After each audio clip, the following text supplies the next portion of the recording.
2 రోజుల క్రితం ఏదైతే ఈశ్వర్ సాయి అలాగే మాధురి వారి యొక్క ఫోక్ సింగర్స్ అయినటువంటి వాళ్ళది ఏదైతే వీడియో రావడం జరిగిందో, వాళ్ళ యొక్క ఈశ్వర్ సాయి వాళ్ళ యొక్క భార్య చెప్తా ఉన్నది ఏంది, నా భర్త ఏం తప్పు చేయలేడు, నా భర్త సుఖమైనోడు, నా భర్త సుదుపూస అని చెప్తా ఉన్నాడు. ఆమెనే అమ్మాయి టెంప్ట్ లేపింది అని చెప్తా ఉన్నాడు.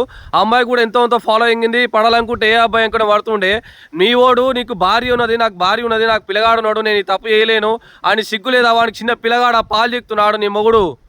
ఏం మాట్లాడుతున్నావో మనం ఇప్పుడు ఖచ్చితంగా చెప్తా ఉన్నాను. ఆ అమ్మాయిని ఖచ్చితంగా మాధురి గారిని ఖచ్చితంగా ఈశ్వర్ సాయి పెళ్లి చేసుకోవాలి, ఆ అమ్మాయికి ఖచ్చితంగా జీవితాన్ని ఇవ్వాలని చెప్పేసి ప్రతి ఒక్కరు కూడా సహకరించి చేయాలని చెప్పేసి కూడా కోరుతా ఉన్నాను.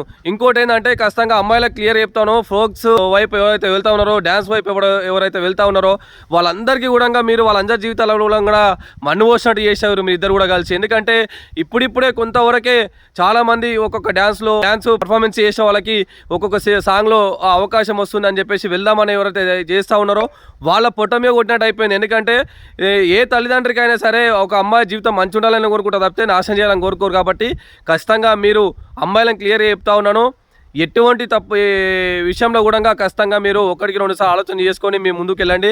ఎప్పుడు కూడా తప్పుడు పనులు చేయాలని ఆలోచన మీకు రానియకండి, ఇలాంటి తప్పుడు పనులు చేయకండి, మీ జీవితాన్ని మీరు నాశనం చేసుకోకండి.